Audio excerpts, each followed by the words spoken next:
মামলা করতে এসেছি আমাদের ভারতবর্ষের অঙ্গরাজ্য কর্ণাটকে। কর্ণাটকের এখন রয়েছে ঠিক রাজধানী ব্যাঙ্গালোরের যেখানে রয়েছি সেখান থেকে মামলা করতে যাচ্ছি। এখন বর্তমানে রাস্তায় রয়েছি, রাস্তার মধ্যে আপনাদের জন্য ভিডিও যে রাস্তায় রয়েছি এই মুহূর্তে এবং কোর্টের পথে যাচ্ছি। একটা সুন্দর মসজিদ দেখলাম এবং মসজিদে নামাজ পড়ার পর বেরিয়ে পড়লাম। এখন এই যে রাস্তাটা দেখতে পাচ্ছেন, কর্ণাটকের রাস্তাঘাট দেখুন। এগুলো অ্যাকচুয়ালি লোকাল রাস্তা, তার মধ্যে এখানে জ্যামে যাচ্ছি। আমাদের গাড়ি ধীরে ধীরে এগিয়ে যাচ্ছি ব্যাঙ্গালোরের যে সিটি কোর্ট রয়েছে সেখানে, city session court and civil court, তার উদ্দেশ্যে যাচ্ছি। ব্যাঙ্গালোরের বিভিন্ন রকমের কালচার এবং সেখানকার যে রাস্তাঘাট পরিবেশ পরিস্থিতি আপনারা দেখছেন, যে ব্যাঙ্গালোরের সরকারি বাস দেখছেন এবং আশেপাশের দোকান পাশারি কত যানজট এবং আশেপাশের পরিবেশগুলো মূলত দেখানোর জন্য আপনাদের লাইভে এলাম।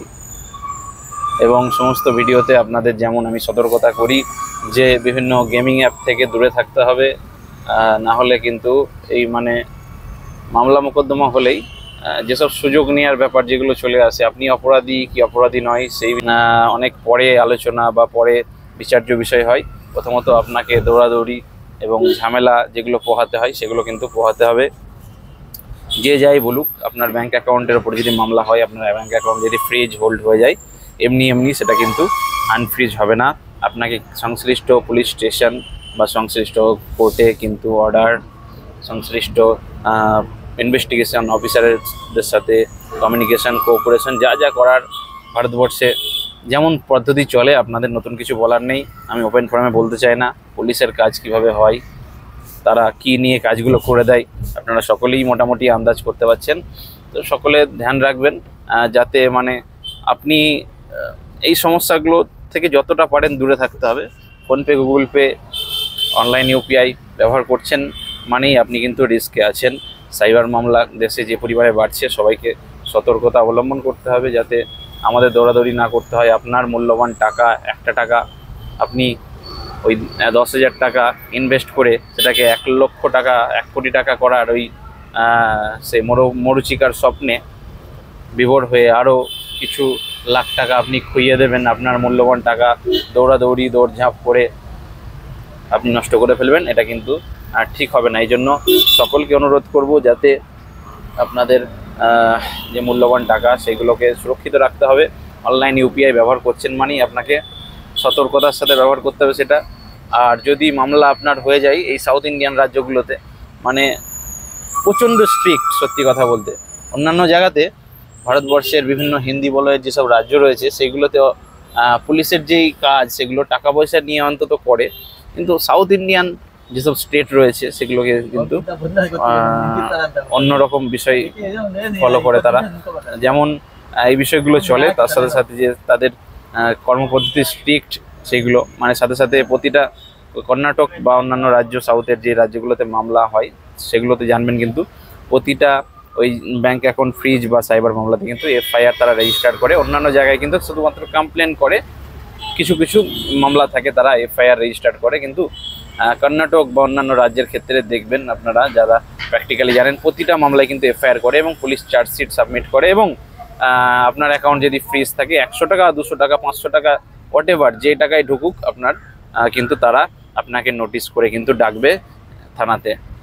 তো যে যাই বলুক, আপনাকে ওই ইউটিউবাররা বা বড় বড় জ্ঞান দেবেন বাড়িতে বসে সব হয়ে যাবে, ইমেল করুন, ফোন করুন, কোনো লাভ হবে না। আমি আপনাকে বলছি রেয়ার থেকে রেয়ারেস্ট কেসেস কিন্তু 1 লক্ষতে একজনের ওইরকম বাড়িতে বসে হয়। অর্থাৎ যাদের মামলাগুলো মিটে যায়, মূল আসামিরা ধরা পড়ে যায়, সেই মামলার টাকাগুলো উদ্ধার হয়ে যায়, তাহলে কিন্তু আপনার অ্যাকাউন্ট সহজে বা বাড়িতে বসে ইমেল করে, সহজে নয় বলবো না, অনেক ঝুঁকি পোহানোর পর খোলে। কিন্তু আপনাকে যে যাই বলুক, কিন্তু জিনিসটা খেয়াল রাখবেন যে সাউথের রাজ্যে মামলা হলে এই সব যে লিগাল যে প্রসিডিওর সেগুলো কিন্তু ফলো করে আপনাকে প্রপার রেগুলেশন করে কিন্তু আপনাকে আপনার এই মামলা থেকে বেরিয়ে আসতে হবে। এই জন্য সকলকে আমি বলবো যে এই জিনিসগুলো থেকে দূরে থাকতে হবে। এই জিনিসগুলো থেকে মানে আমি বিভিন্ন ভিডিও আপনাদের বলেছি কি কি করতে হবে। যে ট্রাস্ট করেন এমন ব্যক্তি যারা উল্টোপাল্টা ব্যাংক অ্যাকাউন্ট ইউজ করে না, ভুলভাল জায়গা থেকে টাকা পেমেন্ট নেয় না, গেম খেলে না, অবৈধ কাজে তাদের ব্যাংক অ্যাকাউন্ট ব্যবহার করে না, আপনি জানেন নিশ্চিত এমন ব্যক্তিদের থেকে টাকা পয়সা নিতে হবে। একটা স্কুলের সামনে দিয়ে যাচ্ছি, এখন দেখছেন এই যে ব্যাঙ্গালোরের বাড়ি ঘর দেখতে পাচ্ছেন কেমন, স্কুলের মধ্যে দিয়ে যাচ্ছি একটা, এবং এই যে